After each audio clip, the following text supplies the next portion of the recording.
Welcome to the Cash Car Convert Podcast, episode number 32.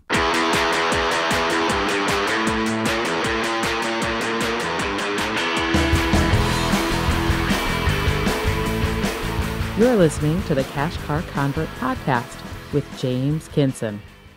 Hello, and welcome to the Cash Car Convert Podcast. My name is James Kinson, and I am the Cash Car Convert. This is the podcast where cash cars are cool and auto debt is dangerous to your financial future.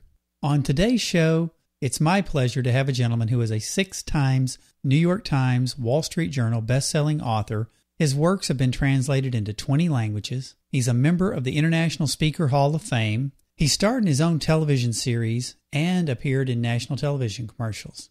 He's also a regular contributor on many news shows on the topics of money, personal success, parenting, and business. He's also trademarked Pitbull of Personal Development. With that, please welcome Larry Winget.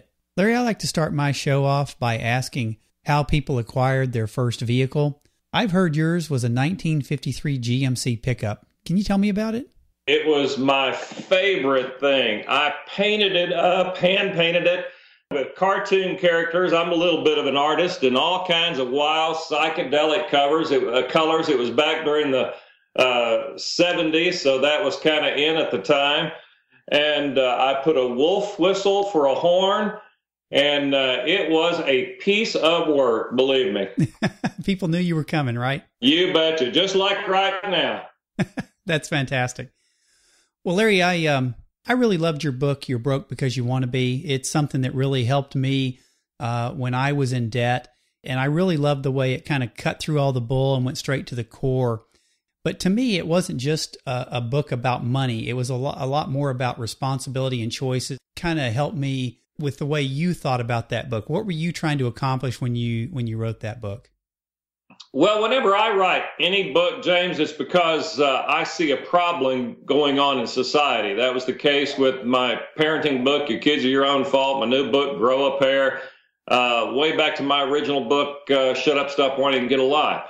I look at what's going on in the world and say, what is the problem here and how can I address it? And the problem I saw was that, it was a time we were going through all of the housing crisis, and I had just finished shooting a television show for A&E called Big Spender, and I'd done all this work on debt on CNBC, shot 2 shows for them, and it seemed to me that people were so deeply in debt, not willing to take responsibility, not willing to be held accountable, no commitment to their commitments, and that I wanted to go in and, write a book about do these things and it will help your debt situation, but mostly talk to people about how they think about their money, how they think about earning and saving and spending, and how they live their lives. Your money is just a reflection of what your priorities are, your level of integrity, your sense of right and wrong. And that's what I wanted to talk about. One of the things that really jumped out at me in that book is you were talking about the fact that, people who pay their bills on time do it because that's the kind of person they are. It's not a matter of how much money you have. People who are poor pay their bills on time. People who are rich pay their bills on time. It seems to me that habits play a big role in what we do. So what's your view on habits as they reflect on our personal lives and the way we live our daily lives? Habits are just the way you conduct your life all the time. It takes a long time to develop a habit. And so I believe that money and a couple of other things. I think money, sickness, and old age make you more of who you already are. People who you're like your grandmother. She's older and she's crusty and she says what's ever on her mind. That's the way people live their lives as they get older. And people laugh about old people and say, well, that's how they are. Well, money will do the same thing to you. As you have more money, it'll just make you more of who you are. Sickness makes you more of who you are. So if you're a jerk when you're poor, you're going to be a bigger jerk when you're rich. If you are a responsible human being when you're poor, you will be an incredibly responsible human being when you're rich. Those three things always magnify our basic personality and what our habits are and who we are. So I like to, it's kind of what you said in the lead-in, rich people pay their bills on time, but they would anyway. That's their habit because they live lives of integrity, honesty, doing the right thing. And those personality traits and the habits you develop around them really have nothing to do with how much money you have. People think, well, if I had a lot of money, I'd pay my bills on time. No, you probably wouldn't. How much money you have doesn't do anything for you. It's just going to make you more of who you already are. So if you don't pay your bills on time when you don't have any money, you're not going to pay your bills on time when you do.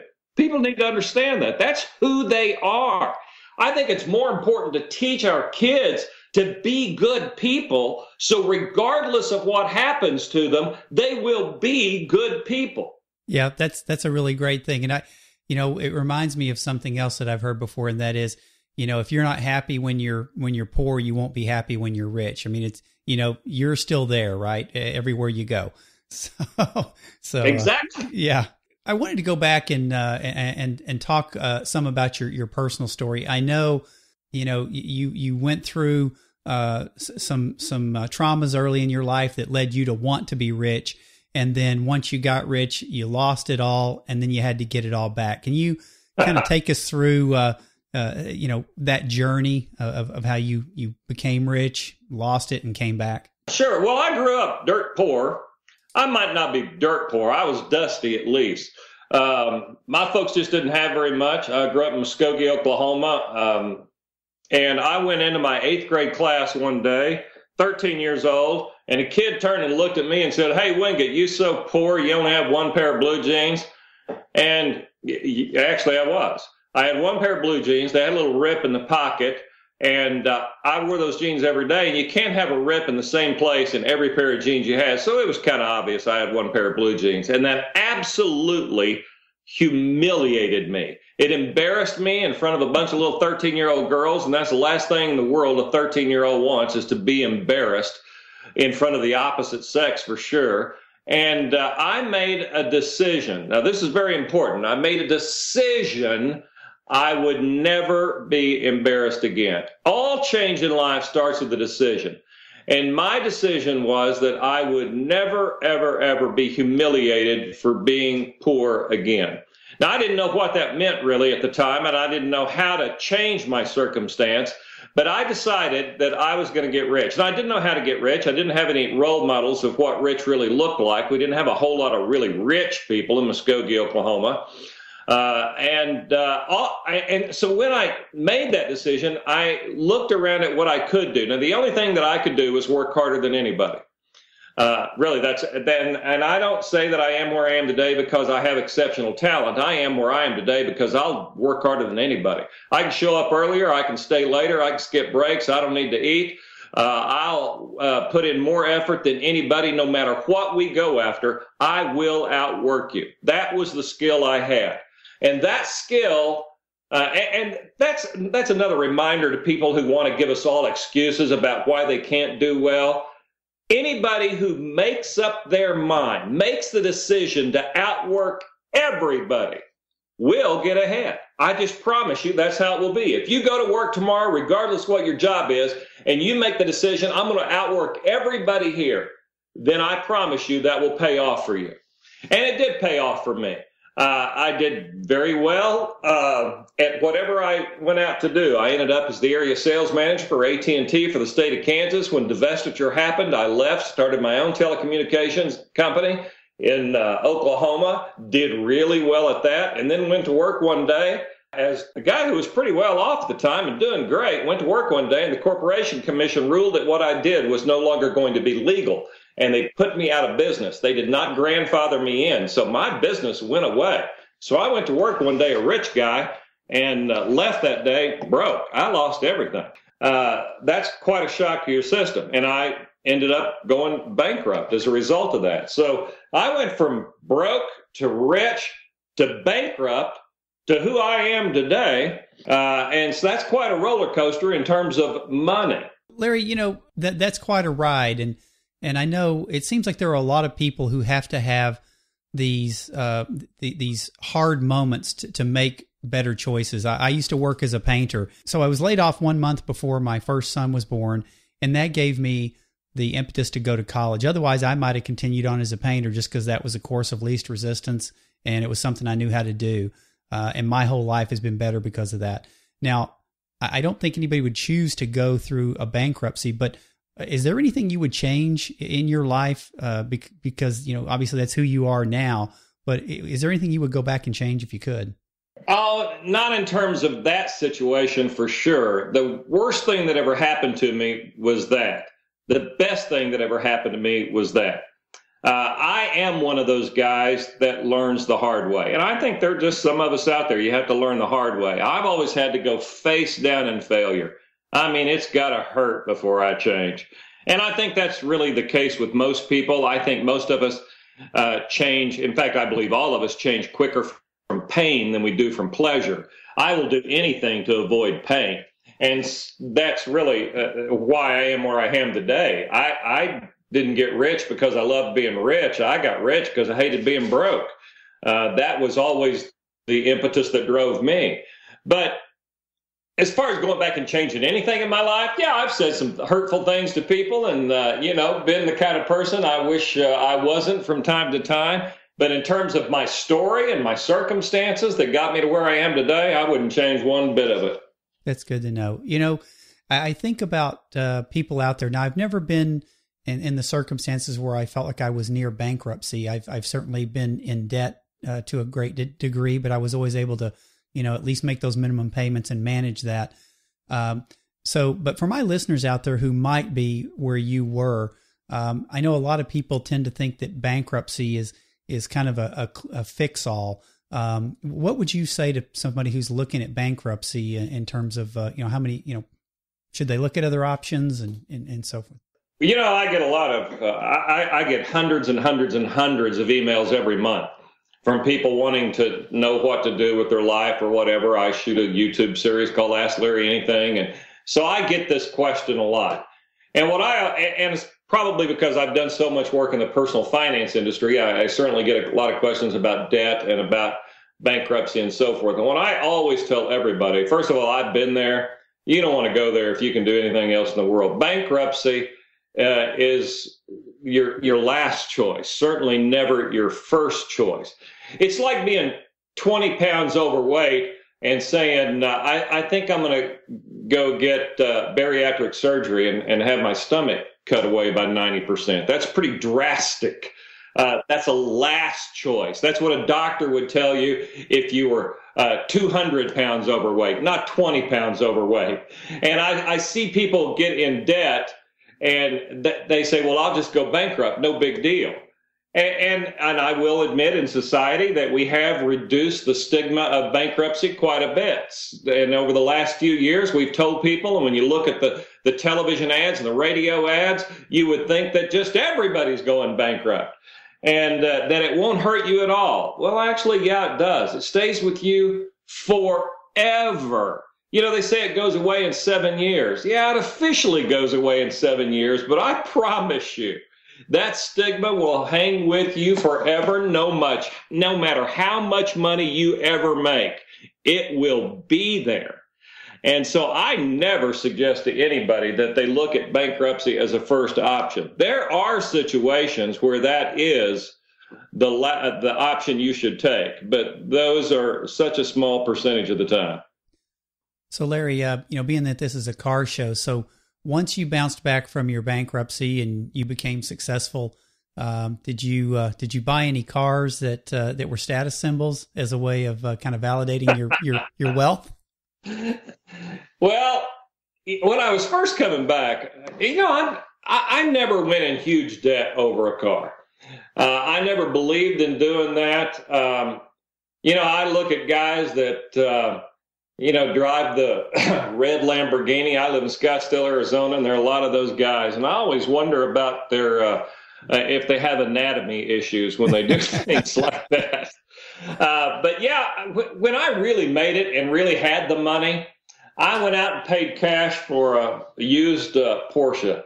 And that was quite a status symbol for me for a while.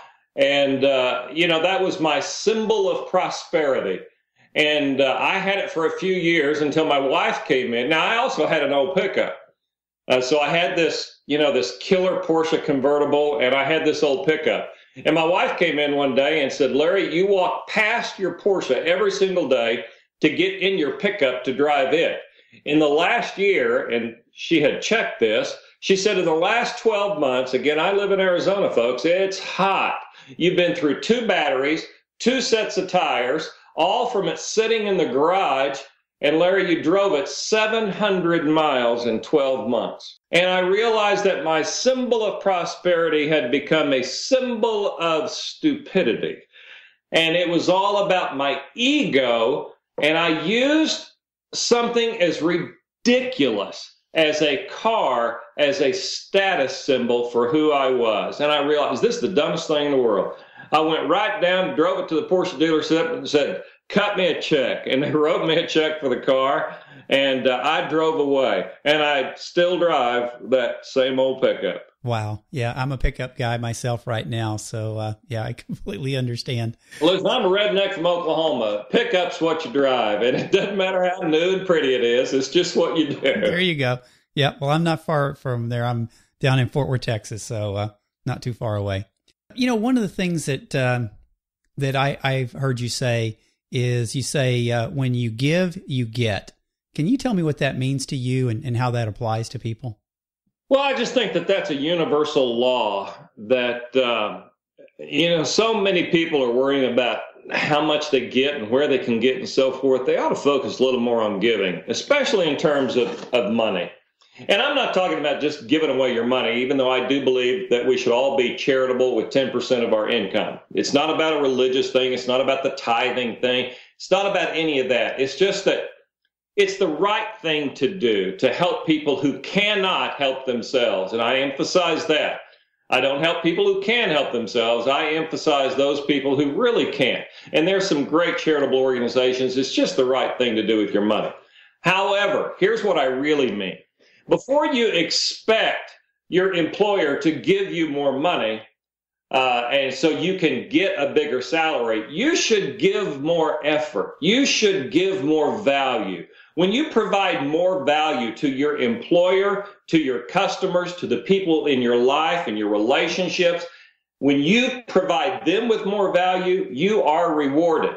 So many people are focused on the reward, and they don't understand that all rewards come from value. I hear it a lot about it's not fair that a CEO makes $5 million. Well, I believe that, we have issues with CEO compensation, but that CEO provides more value than the guy flipping the burgers down on the front line. It's about the value you bring. Jim Rohn many, many years ago said people make $5 an hour because they provide $5 worth of service and it takes them an hour to do so. People make $5,000 an hour because they provide $5,000 worth of service and it takes them an hour to do so. It's not the hour. It's the service, the value you bring to that hour. So before people go out there and say, I need to get this and get this and get this, they need to think about the value and the service they bring to other people. That's a really great point. And I think every listener out there ought to be considering that. What are you doing to add value in your place of employment, in your family, in your life in general? What are you adding to the world? And see if you can't find ways to bring more value. And I bet you, more value will come back to you as well. So, Larry, I know that you did a show called Big Spender, and I know you've worked with a lot of people who were in debt. I know when I talk to people about driving cash cars, it seems like everybody's got a reason that they can't, right? They have some unusual circumstance. So I wanted to get some of your favorite excuses for people, what people have given you about why they couldn't afford to get out of debt or fix their life. Well, first of all, I find it funny that people just, when I talk about excuses, they immediately can convert the word excuse to reason. There's a big difference between an excuse and a reason, believe me. And most of what I hear, and I'm sure you hear, are not reasons at all. They truly are excuses. Here's what I tell people when they offer me their excuses. Your time, your energy, and especially your money go to what's really important to you. Period. I could, back when I had my show Big Spender, I would show up at their house and do a 5-minute walk through their house. I would spend about 5 minutes with their checking account statement and their credit card statement. And after looking at their bank statement, their credit card statement, and doing a walk through their house, and always their garage as well, regardless of what their words said to me, because people, if there's one area of life where people will lie, it's their money. Regardless of what their words said to me, I could tell what was important to these people. I could establish their priorities very, very clearly just by spending time with their bank statement, their credit card statement, and doing a walkthrough of their possessions. Those things never, and I mean never in all caps and written in bold, they never lie. Your words will lie, your stuff won't lie. So when people tell me it is important for them to be financially secure, and by the way, everybody says it's important to be financially secure, their actions simply don't back that up. Their words may say it, but their actions don't back it up. When you have a society where 40% of society spend more money than they earn, don't tell me you want to be financially secure. When I go in your garage, I had a guy that told me it was really important for him to be financially secure. And I went through his house and I counted, he had 1,200 T-shirts. He had 3 closets full of clothes that were still in cleaner's bags that he had never taken out of the cleaner's bags. And I looked at the dates on them, and some of them were 7 years old in the dry cleaner's bag. And I walked into his garage, and there sat a Bentley that I knew he was so upside down in that he could never get right. And so I just looked at his stuff and I said, you're just a liar. And that's what I tell everybody. And I use words like that in order to fire people up. I want to make them mad. I want to make them uncomfortable. I want them to get angry, because when you tie an emotion like anger to your stupidity, you might be willing to do something about it. And so if I can make you sad or make you really mad about the fact that you've been stupid with your money, you might take action on it. And so really, it always comes down to looking at your stuff, and your stuff will tell me what your priorities are. And it's always about your priorities. So true. So absolutely true.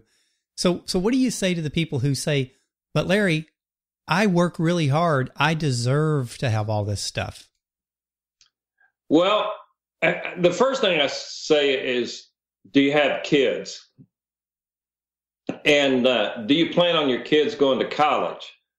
And it costs a lot of money to go to college. Have you saved for your children to go to college? Or is that car, is that possession, is living in a house you can barely afford, is that more important to you? Are you such a selfish parent that those things have become more important to you than your child's education?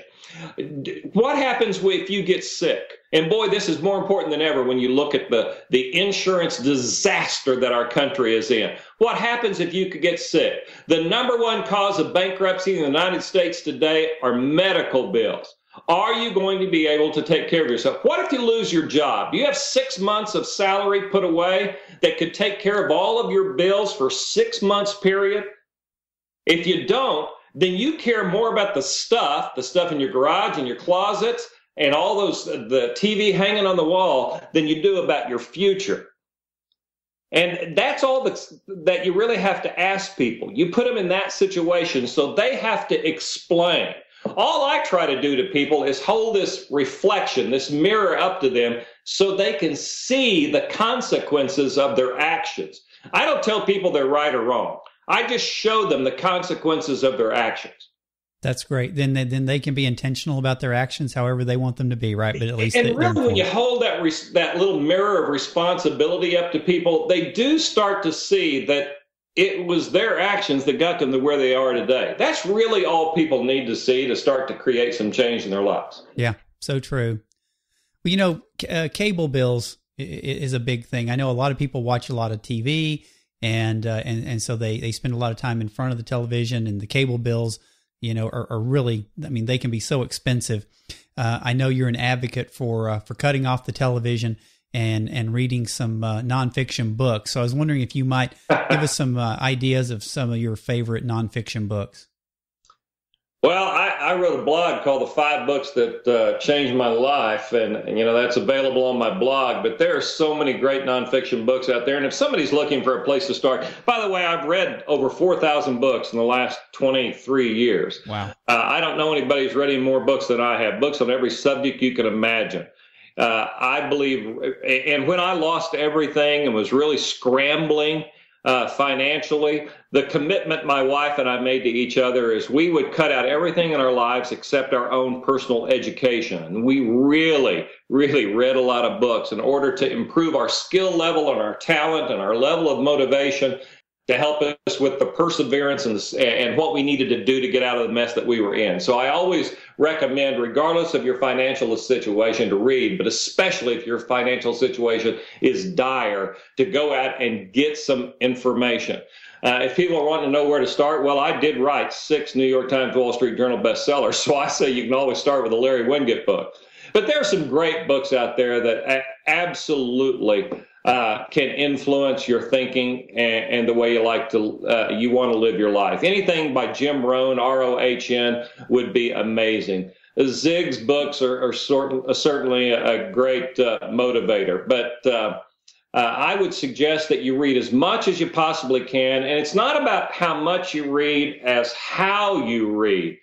Read a book looking for that one big nugget. Now, don't say, man, I got 100 good ideas out of this, because if you get 100 good ideas, you won't take action on them. Say, what is the one actionable nugget that I can walk away with, that when I close this book, I'll say, if I'll just do this one thing, my life will get better. And then go out and start on that one thing right then. Don't wait. And then after you've done that, then maybe go back to the book and find another great thing that you can start. But find one actionable behavior that you could change that would improve your life. That's the big suggestion for people who want to go out and get more education. Yeah, I think that's brilliant because, people want to, like you say, they want to come away with the 100, the boil the ocean kind of a thing. And get really clear on one thing and make that work for you. You talked about the commitment you and your wife made to each other when you guys hit rock bottom. Can you talk about that a little bit? Because I think, so many divorces happen over money. How did you guys stay together, and what would you recommend other people do who are facing a dire financial situation that might be impacting their marriage?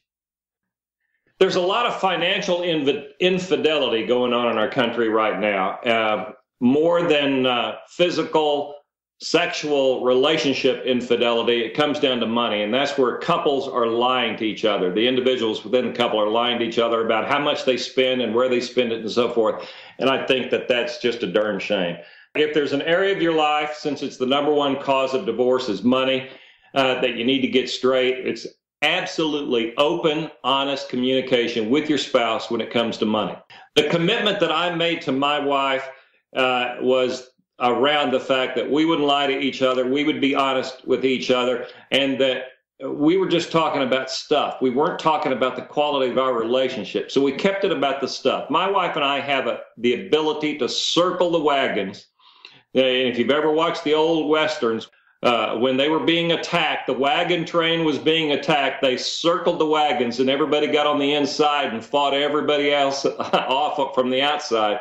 That's what my wife and I have the ability to do. We can circle the wagons, act as a unified team, speak as one, think as one, act as one, and we can fight off just about anything that way. And that's what we did. We put forth a unified effort to fix our financial situation.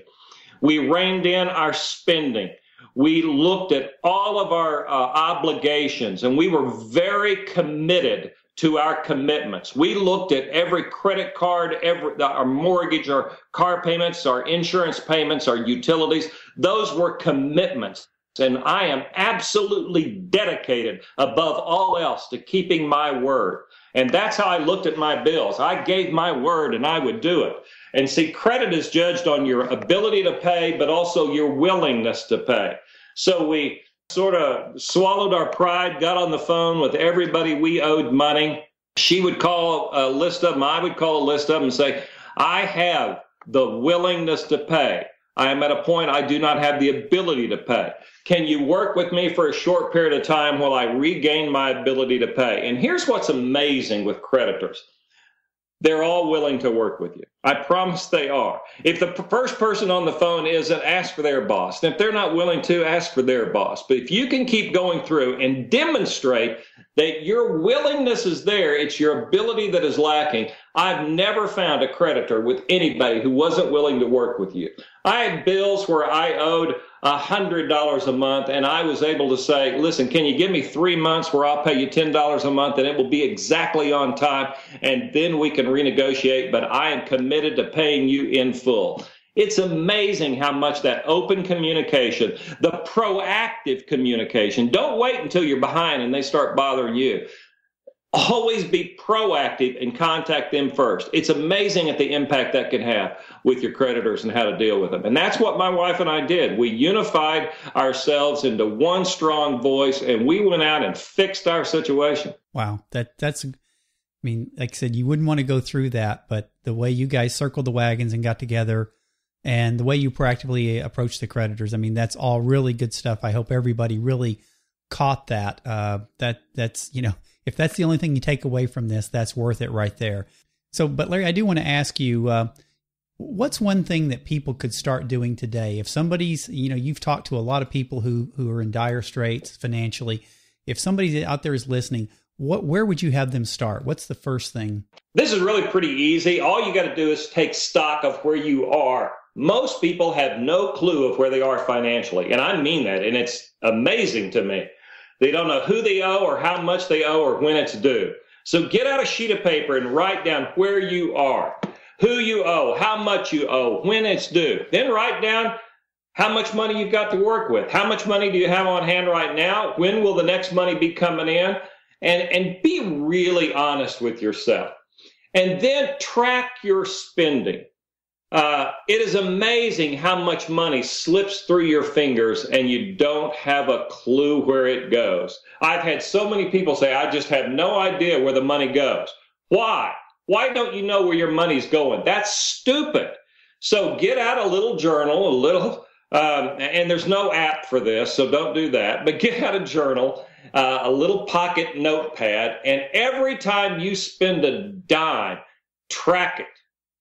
And then at the end of the week, and write down what you spent it on and how much it was. Here's what people do. They go to the gas station and they say, I went and filled up the car. I have to have gas. You do, but you don't talk about the fact that while you were getting gas, you ran in and bought a Slurpee and a candy bar or a Gatorade or whatever. You don't talk about that money. You just think you went to buy gas, not that you spent $4.83 in there buying you a snack while you got the gas. See, and then after you've tracked your money, break it down into columns. You should have a sheet of paper that says, this is food, these are my bills, these are my utilities, this is my insurance, this is my car, this is my mortgage. And then you should have a column called stupid. And like, for instance, that $4.83 you spent on snacks while you were getting gas and you went away saying, all I did was get gas. No, all you did was spend $4.83 on something that was really stupid. So look at the stupid column after a month and see how much money was spent just being stupid. Yeah. And then cut that out. That's great. I love that. Because everybody does stupid. I know I do, and I'm trying to be a lot more intentional with my money, but I know I still do things like that. Oh, we all have a stupid column. Everybody does. So, Larry, we're coming up on our time here together. I appreciate you having been on. Can you tell people where they can best find you or reach out to you?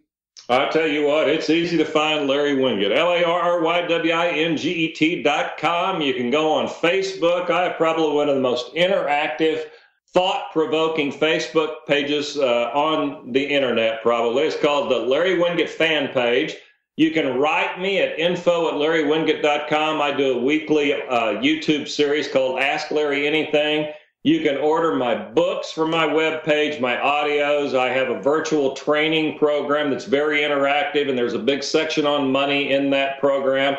And just go to my website and you'll see that. You can also just walk in any bookstore, and I'll guarantee you they've got my books. Yeah, they do, absolutely. And I got to say, Larry, I've read your books and I've listened to your books. And I tell you, I'm spoiled to listening to your books because there's just nothing like you reading and doing your books. And I really love getting to hear all the excuses that people give you. But Larry, I just love it when you do that. That cracks me up. So, so I'm going to tell everybody his books are really good, but I personally really like the audio version. So, well, I appreciate that. I hear that a lot. I recorded all of my own books except the first one, Shut Up, Stop Whining, and Get a Lie. In that case, the publisher hired somebody to be Larry Winget, which was stupid, and I get a lot of feedback. That was a bad one, Larry. Well, I didn't do it. I'm sorry, but I did all the others. So if you like audio books, get the ones that I did, which would be all of them except for the Shut Up, Stop Whining, and Get a Lie. Yeah. So it's all, and the content is great, but I just love the delivery. So Larry, I really appreciate you being on the show. Thank you so much for taking your time out of your day to be on the Cash Car Convert podcast. Any final thoughts for the listeners? No, I think we pretty much covered it. If people just went away and took action, that's really it. You know, life doesn't change by what you say you're going to do. Life changes by what you take action on and really do. That's a great way to close it off. Thank you, Larry, for being on. Listeners, thank you again, and I'll be back with you next week. Thank you.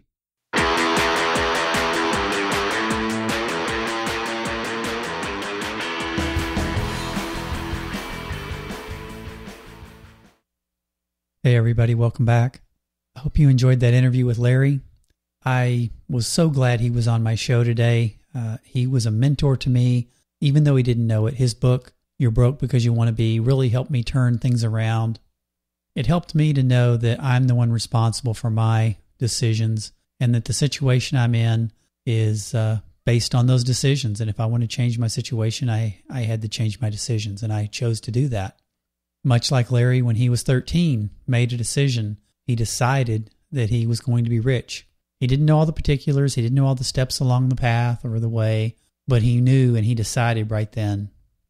So I want to combine that decision-making, that deciding.